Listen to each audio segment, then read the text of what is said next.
Jean-Marc Huissou, bonjour. Bonjour. Vous êtes professeur et chercheur à Grenoble École de Management. Vous y enseignez notamment la géopolitique qui va être à l'honneur, comme chaque année à Grenoble, à l'occasion du Festival de géopolitique. Un 21e siècle américain, point d'interrogation, c'est le thème qui a été retenu cette année. Alors justement, je vous propose d'évoquer cette grande problématique. Est-ce qu'on peut dire que les Américains, que les États-Unis sont entrés aujourd'hui dans une phase de déclin ? Alors, il y a deux analyses possibles. La première, c'est effectivement celle du déclin, qui est un petit peu récurrente dans le discours politique américain, au moins depuis Nixon, ce qui n'en rajeunit pas, mais qui est quand même notable. En tout cas, il y a un recul de la puissance américaine dans un certain nombre de domaines qui est assez visible, et puis une perte de crédibilité dans toute une série de secteurs de ce point de vue-là.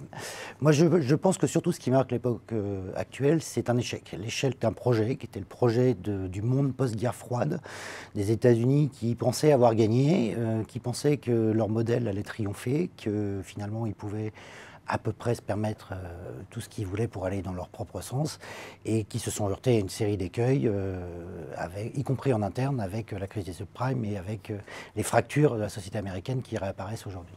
Est-ce que la force de frappe américaine, la force de frappe militaire, je rappelle que les États-Unis sont à l'origine des plus grandes dépenses militaires au monde, peuvent contribuer à préserver cette hégémonie ? Alors je pense qu'elles peuvent l'incarner d'un point de vue symbolique, en tout cas elles incarnent le symbole de la puissance américaine, mais les expériences récentes d'usage de la force par les États-Unis sont avérées pour le moins peu concluantes. Non pas parce que l'armée américaine est inopérante et inefficace, au contraire, elle est capable de gagner à peu près n'importe quel engagement militaire qu'elle peut avoir à mener. Par contre, elle se trouve dans une situation absolument ingérable pour une armée en opération extérieure, c'est qu'elle ne peut pas amener la victoire finale, elle ne peut pas gagner.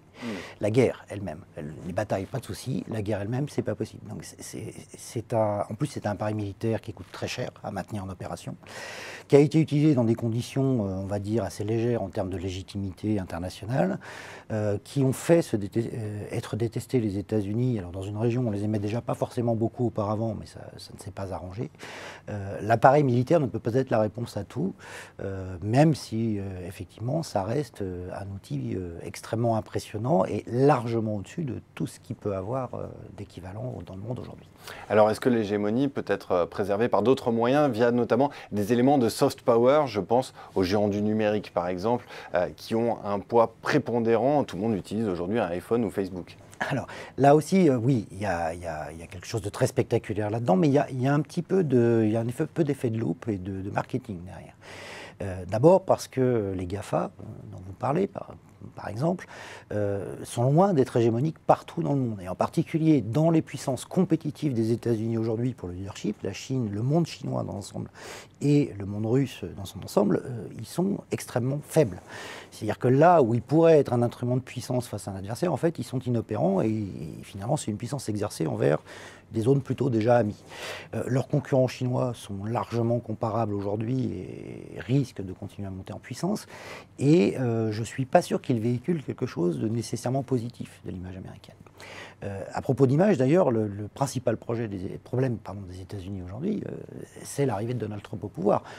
Sans critiquer la personne et ses facultés intellectuelles en elle-même, mais il a abattu le soft power américain à lui tout seul en quelques semaines après son élection.